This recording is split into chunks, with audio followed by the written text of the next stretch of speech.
check that everybody's still with us. If this was a party, DJ would say, "Let me hear you say yeah, yeah," but Yeah, yeah. I don't yeah in the comments. so yeah, drop the yeah in the chat just to be sure that you're still with us. Alrighty. So TJ, Yep, want to talk about creative and media intersection, absolutely. right? So this is going to be like a two-in-one type Mm. question. So I want to know how or where creative and media strategy intersects and how media insights can actually improve creative.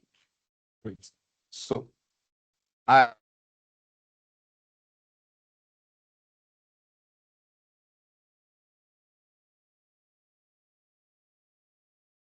one of the creative, you know, indicates what you should feel. Because like we said from the beginning of this session, right, creativity plays in the space of emotions, connecting with the audience. And one of the amazing windows through which you can connect with the audience and establish relevance is through emotions, make them feel something. So while creativity delivers on what they feel, Yeah. media delivers on where they feel it, how frequently they feel it, how they feel it. And so I think it's interesting in today's world where, sometimes a brief comes in and you see creative strategy is almost, opposite of, media strategy when we are speaking to the same audience. So I think that where we are going to in the integrated world that we are emerging into, right? Creative strategy and media strategy are not particularly going to be, at uh, counter opposites, Yes. if you get what I mean. Yeah. And I think that's something that we do amazingly well at Dentsu, with how we integrate, creative strategy and Yeah. media strategy, leveraging the tools that we have, CCS mining for us, Yeah. data about the consumer, Yeah. that is both relevant for creative use Yeah. and media use. And so how media insights can then help us spark creativity is very simple. From a media standpoint, there's tracking continuously going on, insights around what particular target audience is consuming a creative material the most can influence the creative adaptation or tweaks that we can make, progressive iterations that we can make to create so our creative work. Once we understand that even when we've deployed media material or campaign creative materials, right, those insights helps to influence or the time of the day where the audience consumes this media the most, helps to influence the tone, the temperature of the kinds of creative that we then go back and redesign for remarketing and retargeting, if you get what I mean. So I think creative and media strategy are actually intertwined. They're supposed to, there are two sides of a coin, really, because we are speaking to the same audience. While one is making you feel something, the other is determining where, how, the frequency of how you feel that said feeling. Yeah. I love what you said about how we work at Dentsu, being that we work in an integrated format, right? So like we have teams that work in silos, which then leads me to the next question, because I have personal experience with teams that have worked in silos, and then we get to the client, we present, and the client is like, I can obviously see that there is no time thread in this entire presentation. So what happens when teams operate in silos? Okay, I think you've already even answered the question in the way you phrased it, because it's going to be chaos at the end of the day, and you will arrive at maybe the client's place, or maybe your audience will just see that you guys did not think this thing through. So when teams operate in silos, there is no harmony. There is no cohesive, understanding of the goal and where we're headed. You understand? And it will not deliver the returns that you're looking for. So whatever it is you have spent to build that campaign, you've pretty much it's like you've just dashed somebody all that fund, all that money. So my advice is teams need to work closely together to ensure that there is harmony and there is a single-minded goal that they're all working towards in attaining, the success of that campaigns, because silos is not, it's not going to help anybody. Exactly. And the world we live in today, there's a lot of moving parts. Yeah. So as a sound creative, will help you integrate all those moving parts together.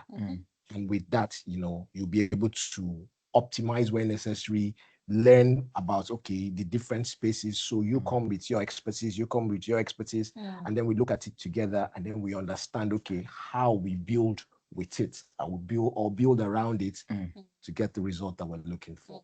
Yeah. Yeah, I want to add something because I have practical Yeah. experience of, when we work in silos. I think one of the ways that that's translated the siloed working with, I think between creative and media. Yeah, one of those campaigns that I've worked on, you know how creatives do the design, do the FA, hand it over to, media team, and media team executes printing and all of those things, right? You discover some inconsistencies in brand, brand,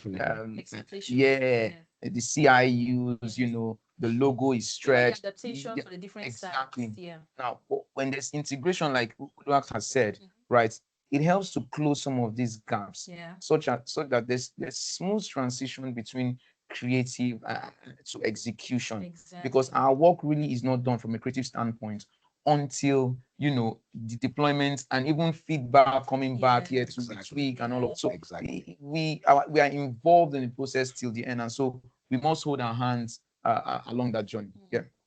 Again, you sort of hinted the next question with the feedback side of things, right? Basically on monitoring, on testing. So next question, be ready. 3 in 1. I got you. I got you. And you need to answer Shoki. I'll try my best. Alrighty. So why is creative testing important? 1.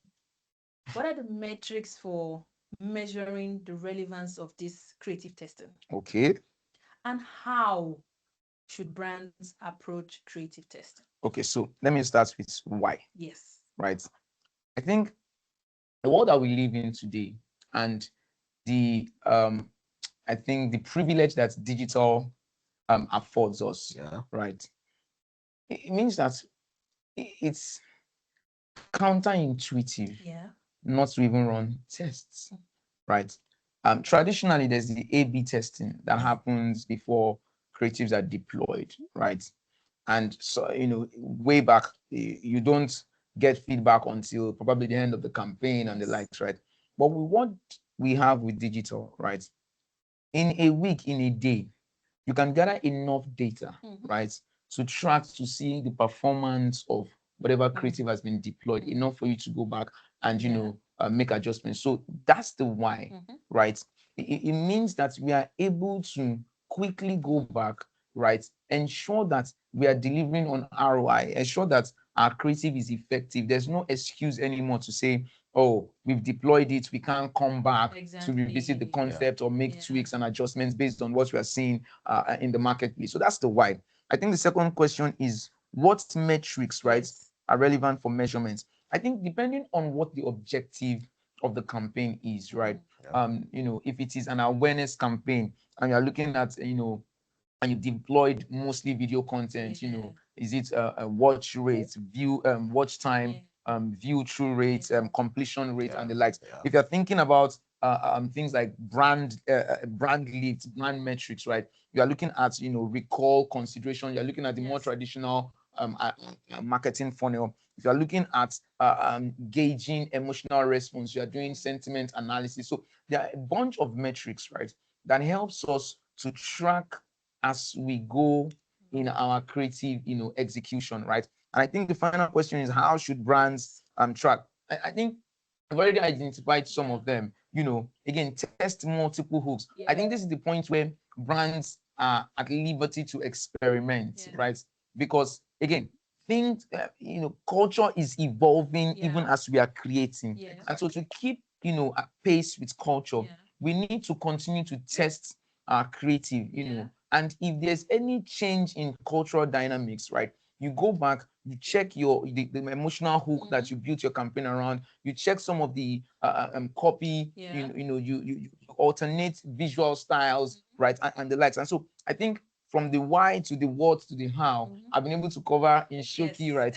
I think why creative testing is important, and I think not just important, but I think why it is critical to the success of marketing initiatives and campaigns in today's world. Yeah, I think something that's really draws my attention in your response is the fact that brands should no longer test at the end or just at the beginning. It's a continuous. Yeah, testing is. So that's something that we really need to focus on. Absolutely. Alrighty. So, Yudi, how can marketers quantify creative impact?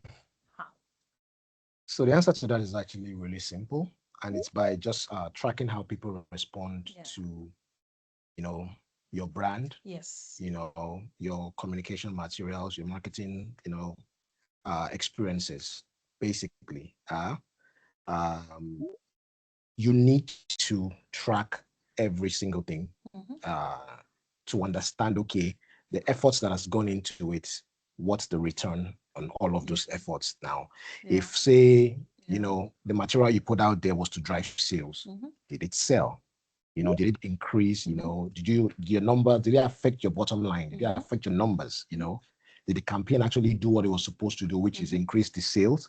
Is it, if it was brand awareness, how many people recognize you now compared to, let's say you had 10 people.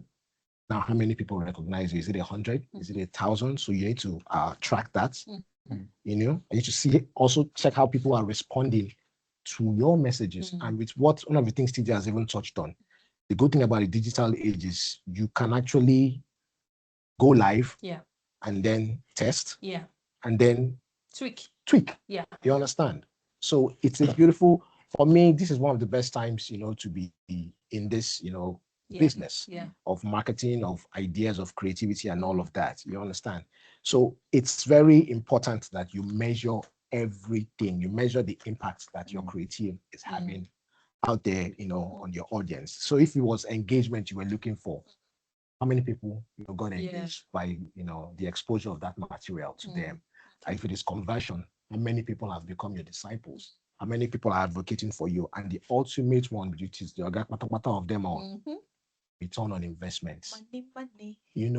So if it costs you 100,000 to put out this material or put out this campaign, did you make 150? Exactly. 120, a million, and stuff like that. So it's important that you check the impact of your creative out At there. this point, the both of you should just start some advertising school or something. It's in the works. It's in the works. Dentsu University. Dentsu University. Yeah. Okay, we're getting into the next section, but again, we want to check the temperature.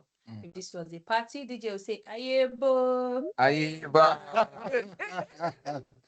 Alrighty, so again, just checking. And please, if you have questions, anything whatsoever, please feel free, put them in the chat. We're going to get to them shortly.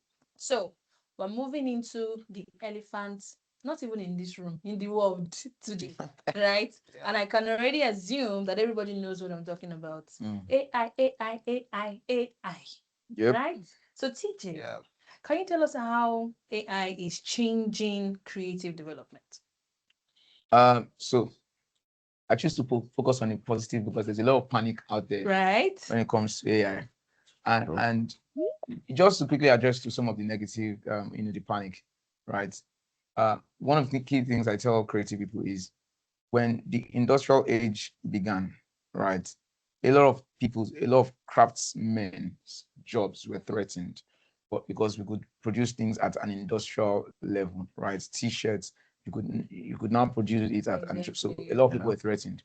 However, that elevated, the premium on crafts, right? And so the bespoke space, popped, and so you can place a premium on bespoke elements. I think we will get to a point of saturation with AI. I think we're even getting there where people are already complaining about AI designs and all of this. Exactly. Right? Exactly. And so I think at some point, we will get to a point where people place a premium on human creativity and craft again. And so I think it's for us to ride the wave, and that just address the negative, I think, sentiments around AI. I think some of the interesting ways that AI has or is helping, with the creative development process, right, is, I think very, very clearly concept generation, Yeah. right? In terms of just being able to brainstorm, right, with AI. Yeah. I have a platform that I call Conversations with AI, Yeah. right, where Okay. I deliberate with different AI on different topical issues, right? And so concept generation, even localization, because with AI now, you are able to really dig deep into before now you'd need some cultural Yeah. experts and all of those. Well, that is still very important in terms of really dotting the I's and crossing the T's, but localization at a level now is possible with AI. Yeah. Localization of creative concepts. I think creative testing even, right? Yes. Where you develop a creative and you can even inquire and engage AI to see will this resonate with a particular audience, right? Yeah. Based Yeah. on these, right? And so I think there are amazing ways that AI is coming to advance and I think improve both the speed and the quality of the creative work that we deploy and we develop in advertising and in marketing, right? And these are just some of the ways. And I encourage people to embrace the ethical use of AI, as Dentsu always advocates and advances. We have courses on a year-to-year basis here in Dentsu for people in Dentsu to understand what AI tools are permissive, how to ethically leverage them, right, without exposing our clients' data to the world and to people who can use it against us. So again, those are some of the dynamics I think that surrounds AI in the use of for creative development. Yeah. You want to add to that? Yes. The part I would, because TJ has actually summed it up, but the part I would like to really, really stress a little is the being responsible with AI. Absolutely. Okay, because these days we have seen that people are not doing due diligence like they should, and they are leaving very, very what I would call personal information on the machine.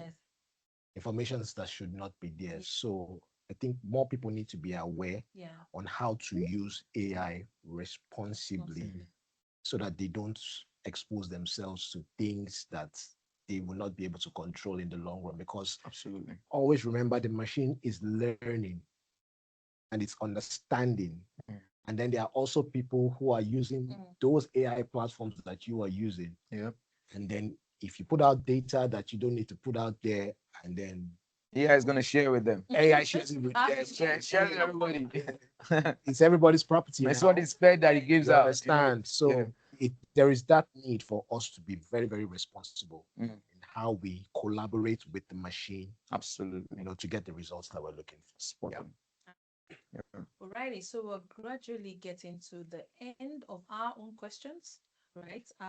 So before we wrap up, I want to look at the chats to see if we have any questions from anybody. Let's check. I hope we see Ayebo in the comment section. Okay, checking. Oh, we don't have any questions. It seems like we've done fab so far. Like everybody understands everything we've been saying. But again, not just limited to questions. If you have contributions as well, please feel free to just drop them here and I'll definitely read it out. You can add, please don't read my name. That's fine. I won't read your name out. But yeah, please drop your contributions in the chat.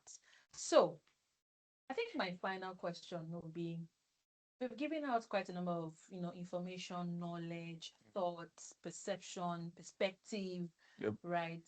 So in light of everything that we've said, you're going to give me 3 things that brands need to do today to ensure that creativity is indeed a huge driver of their ROI. What would those 3 things be? Don't give me bonus for 2 or not, TJ. Oh, am I going first? Am I going first? You can go first. Okay. Go first, it's fine. I think just to stay consistent with some of the main points of today's conversation, one of the key things that I would recommend is integrate creative and media, right? Because, like I said before, we are 2 sides of the same coin, right? I think another thing will be to institutionalize, creative testing, right? Because we live in a world now where we cannot be lazy with creativity anymore. We can't. Where We we, can't. we are creative from the beginning, is deployment and execution, and it's the end before we get perform reports. No, we test in between, we make iterations. So institutionalizing, creative testing. And I think the final thing will be to, use AI ethically to scale up production Yeah. without neglecting human creativity, right? Facts. Because I think that's pretty important. We cannot run away from AI. AI is not the enemy. We cannot make it the enemy, right? It is what it is today, and we must find ways to leverage AI ethically, right, to drive creativity, to enhance production quality, without, particularly, diminishing Yes. involvement or the importance of human creativity. I think that's true. The man of few words. Thank you. So, in few words that I have, I think brands should be relevant. Yeah, they should invest heavily in being relevant. So, because one of the things we touched on in this conversation is things are happening, culture is evolving, even as we're speaking. Yeah. You understand? So, staying relevant is a priority, task that every brand needs to do. Yes. You understand? Absolutely. Because it rubs your consumers a certain type of way when we're doing something that has already passed. Fast, exactly. World Cup Like- is passed. World Cup has passed. It's now you now want to About put your trivia own and World Cup. information. This is like, come on now, what is going on? You understand? So brands need to be relevant. They need to invest heavily in being relevant. They need to be creative because that is the distinguisher. That's what is going to stand you out from the rest. Understand? So being creative is highly important. You need to be memorable. What are the elements you will add to your brand, into your communication, into your creative materials that will make people always remember it? I mean, sitting down here now, if I hum certain tunes, I'm sure you guys will remember exactly what they are, what they stood for. Do you guys want us to run a It test? depends. Oh, don't go. I don't. You understand? So, If you hear MTN everywhere. you understand? So that element, Memorability. Yeah. creates memorability. And then there's a million other examples, you understand? And to crown it up, I would say you need, as a brand, you must add value to the lives of your consumers. Because if you're not adding value, what exactly are you doing? What exactly are you doing? You understand? So be creative, know your audience, keep your messages simple and clear. Don't try to say too much when you don't have to. You understand? And be consistent, because consistency plays a strong role, especially for brand recall and extended connection with your audience. Yeah. And then the emotional connection is very important. Then data and insight, like TJ has touched on, use that to your advantage as a brand to optimize when necessary, adjust when necessary, sweeten when necessary, so you can win. Who's the man of few words now? I think I've seen the man of few words. I will take my accolade. I'm the woman of few words. Okay. Yeah. So surprisingly, as I said, questions or contributions, it felt like I opened a door of questions. Interesting. Yeah. So Okay. we have quite a lot of questions. Find the number. Yeah. Interesting. We're gonna have fun with them. Okay. Again, just checking the temperature. If you guys still have more, right, please drop them in the chat. And again, thankfully, this is not going to be like the last of this webinar. We're going to have other sessions. We're also going to have like a brand clarity session that you can even, sign up for. We're going to show you the QR code at the end of all of this. But yeah, let me read through the first. If there's any question we can attend to here, we can always attend to them and maybe type and send out so that there's a place where you can. The goal is to transfer knowledge as much as possible. Absolutely. Yeah. So Ebuka is asking, can you explain how an average creative campaign is built end to end? End to end. Yeah. All right.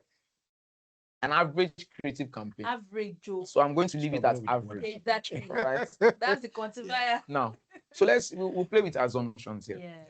Right. We start with the traditional. There is a brief that comes in.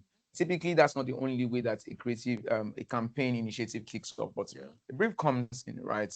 Or you create a brief. Or you create a brief. So there's a brief, there's a job to be done, right? The first set of people traditionally in an average campaign, right, that tackles the brief first will be the strategist, right? Right, who unearths insights. And I think that's, it's important to clarify. The strategist conducts the research, right, to gather the data, to understand the what of the data. So observations, right, and then to distill insights both from either a consumer standpoint, competitive standpoint, cultural standpoint, considering the brand and all that context that are important in furtherance of that brief, right? The strategist distills a single-minded proposition and creates a creative brief, right, for the creative team.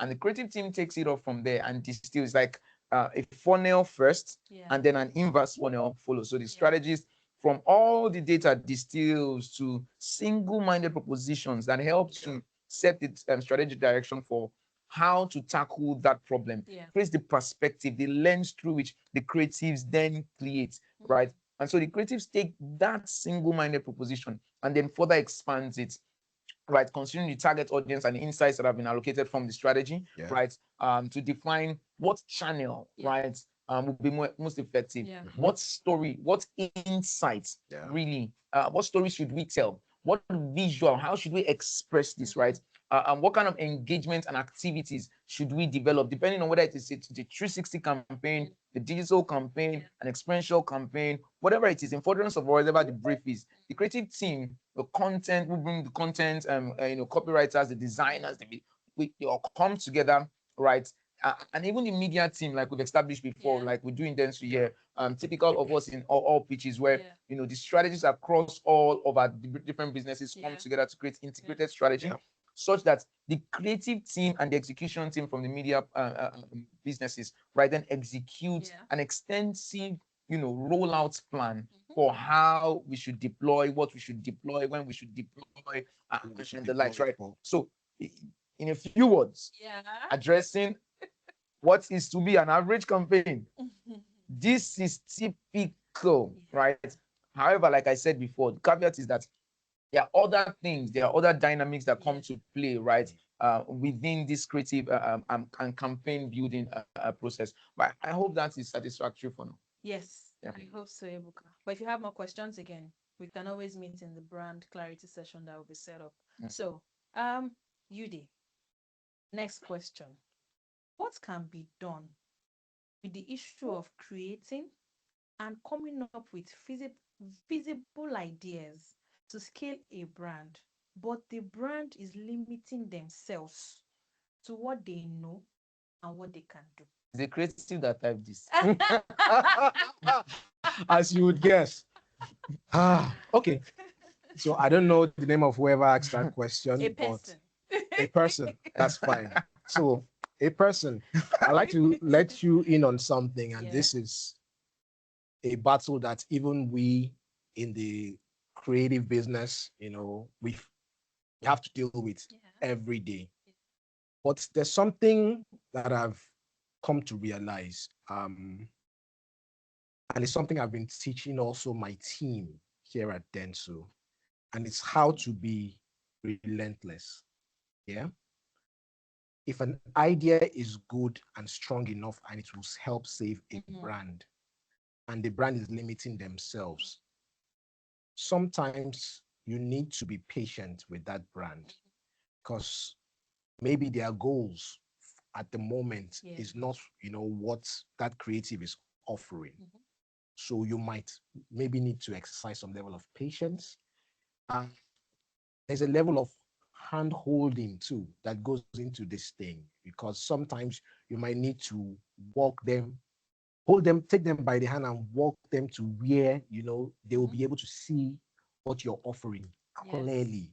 You understand? So this thing is not, I have this brilliant idea, I dunk it on the client, or I dunk it on the people, or I dunk it on they must take it. and they must take it.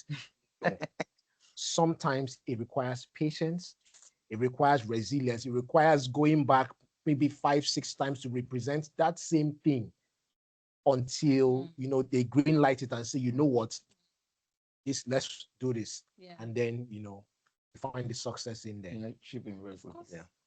I think something that's very interesting whenever this kind of conversation comes up is, you know, some creativity is not devoid of context, Yes. That's right? I think when we think about creative work, sometimes we think about just the output, Mm. right?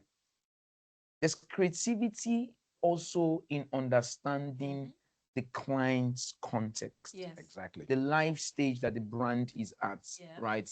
The capacity of the brand. Mhm. Creativity also instructs us to be able to add those contexts Yeah. into our brainstorming Yeah. sessions, right? Yep. Because again, the fact that we have a brief to drive awareness for a CSD brand, right, does not mean that we approach every CSD brand as though they are Pepsi and Coke, Yeah. Yeah. right? There's context also associated with each brand, and there's creativity being deployed when you also factor in those contexts into developing your creative ideas and how you sell the ideas to the clients. Like you just said, there'll be times when you would need to be patient, Yes. right? There'll be times when you would need to go back and develop scalable ideas that if the client says, oh, I have £1 billion, we can scale up. If the client says, I have 100 million, we can scale down. Yeah. I think That's that's relevant in also in the creative process. Yeah. This person specifically says, hi, TJ. Wow. Okay, so that's for you. So, speaking to the conversation about AI Mhm. and using it to speed up production, who bears the burden of the insistence Mhm. of quality control? Mhm. Is it the client or the agency? Mhm. Because there's this word called ad Mhm. that I'm at a loss as to how it made its way to DSTV. So I can't speak to any live case scenario, Exactly. right? Put it in cover me, right? I can't speak to any live case scenario. However, I think the burden of responsibility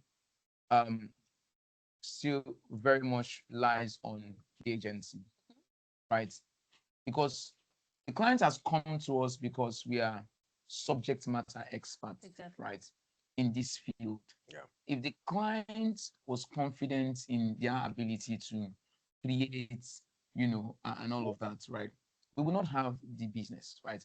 So the burden of responsibility still falls on us, the creative agency, right? Those who are churning out the creative work to provide guidance, sometimes even educate the clients in terms of this is what is industry best practice. Yeah. Because sometimes the challenge is not establishing, a base of understanding when it comes to creativity with clients, right? And so there's an interpretation from the client side or an understanding that is different from the agencies. And the only time where we have those conversations is when a creative work has been done, and then we are going back and forth in terms. No, maybe sometimes we need to go back and set a baseline understanding with the clients in terms of what expectations are from a creative work and all of those things. But the burden of quality assurance when it comes to the creative work falls on the agency, especially because Or the when creators. on the creators, especially because when the awards come in, who takes the glory? Yeah. The agency also. So again, Yeah. let's take the glory and the responsibility equally. Of it. Yeah. Yudi. Yeah. Very interesting question here. Can you give an insight on what a creative team should be in terms of the number of people on the team, the skill that is needed, and is the brand strategist part of the creative team? Yes. CJ, come.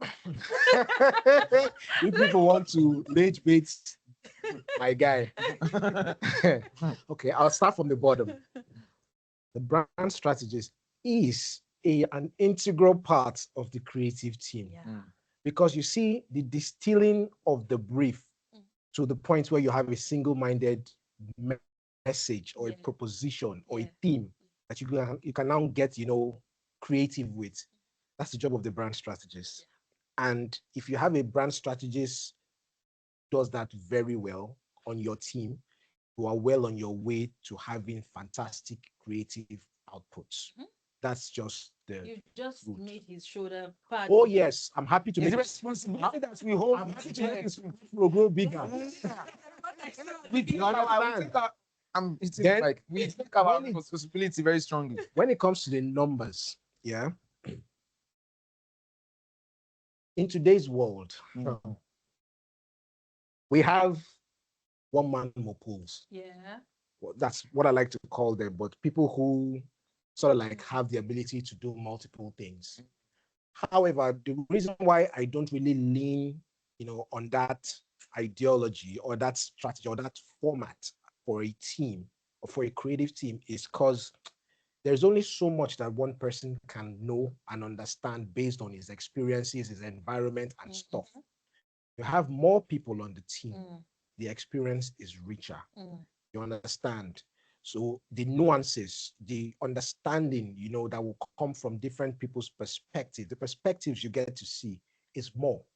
And it has a way of enriching, the team and even the outputs that will come out of there. So in my own opinion, I would say have the right number of people made up of, your brand strategists, your core creative people, so your art directors, your designers, your writers, your digital strategists, your digital, content creators, influencers where necessary, creative directors where necessary. You understand? Have the right mix, because at the end of the day, it's about the right mix. Yeah. The moment you have that, I The think soup you'll will be be sweet. the soup will definitely be sweet. Oops. So Yana is asking, and first of all, he says interesting conversation. So Yana. so, well done. Oh, Yana. hi, Yana. So he says AI feeds on existing data, and in Africa we have a data problem as a whole, Yeah. and a quantitative data in particular.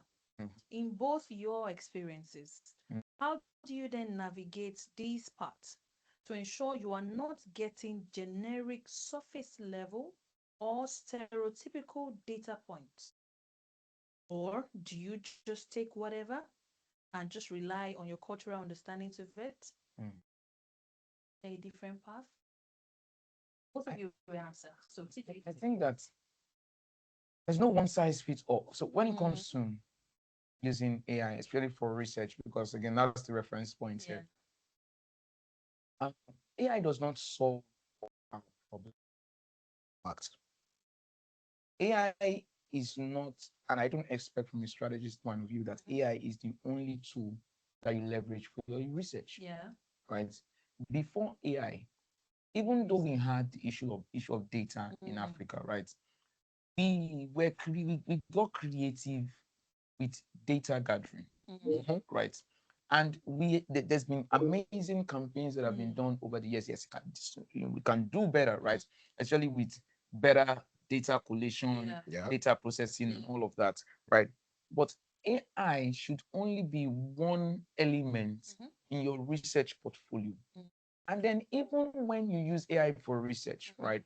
The amazing thing about AI is that it quotes sources. Yes, AI can hallucinate a lot of times. And so one of the ethical uses of AI in terms of how you use AI is to ensure that you do the grind, you go through the due diligence of verifying some of the sources that AI has quoted for you. Now, the amazing thing that AI will do is help you aggregate some of this information that you typically would have, spent a lot of time trying to find reports and all of those things. Now, if AI points you in a direction, your role is to interrogate sufficiently enough, right? If it's a report that you want to pay for, then you can pay for it, right? So I think in terms of my experience and AI usage when it comes to research and the likes, right? AI is not the only tool for research in your portfolio. At Dentsu, for instance, we have tools like CCS, Mercury, that we use to support the research that we do, inclusive of other quantitative and qualitative research that we do, focus discussion groups, and the likes, even desktop research, right? So it's a rich potpourri of research tools that delivers. AI is just one of them, and even AI has to be further interrogated before there's an adoption of some of the insights that AI articulates. Yeah. Fantastic response, TJ. And I don't even know whether I need to still touch on that. But I'm just going to point whoever asks this questions to that footnote that you get after you prompt the machine to give you some response. It will tell you that you need to go and verify some of these things. You need to fact check. So newsflash, you cannot be lazy. You have to still do the grind like TJ has touched on. You have to still fact check this thing. You have to still do other researches and stuff like that, to ensure that whatever results it is you come out with is authentic enough. You understand? And some of it might even involve going physically to certain places, because you mentioned that data collation, data gathering in this region is not, we're not the best at it yet. So if it means going to the bus stop to go and get the details you need, the data you need, please enter Moto, go to the bus stop, go to the market, talk to humans, ask questions, gather resources, and then come and use that, to build whatever you want to build. Stuff. I think Fabiola also has a contribution to this. And she says, to better use AI tools, try to always provide data or the few ones you already have when exploring what you're looking for, or sharing first your own experience on it. But we don't have enough data to provide as much as we need. So still, there is need for human expertise here in Africa. Absolutely. I think I agree with Fabi, Spot on. right? Because again, one key things that I think we are trying to stress, especially even at Dentsu, is a balance between human and machines, right? Where and it's about people transformation, where we are able to invest both in our people and leverage machines and technology responsibly, right? And so the fact that AI is providing some sort of ease when it comes to the work and the grind that we do does not still negate, because again, we are still the same people saying that there needs to be a premium placed on human creativity. And so we have the responsibility on a day-to-day basis, right, to use machines responsibly, but without neglecting the crafts, right, of the vigor of research and insight distillation, that interesting, I think, delicious grind of finding patterns, right, in a mud house of data sets, right. I think that's really the exciting work of being a strategist that's able to then paint or create the right lens with the right frames, right, for the creative team to actually connect to and create. Absolutely. Right. So we're going to take one more question. Okay, fantastic. And then we wrap. But again, before the question, just want to remind everyone, in case your questions are not here and you still have them, the brand clarity session is still going to happen. So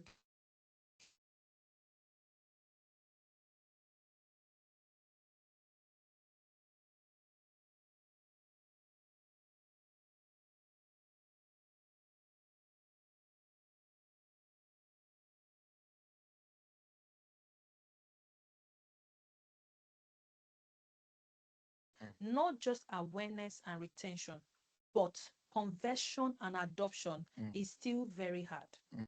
If you were to create a framework, top line, that places creator, influencer marketing at the conversion part of the funnel, how do you effectively do that? She wants it to be outcome focused, not just output. She has turned you to AI. First thing I would say to her is, I would, speak to what Dentsu Kenya is doing fantastically, which is the Dentsu School of Influence.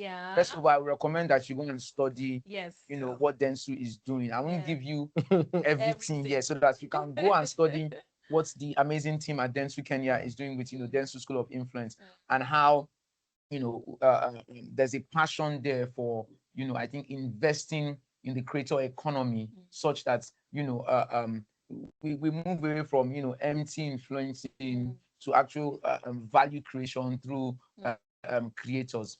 And so we can't really design a framework here particularly, right?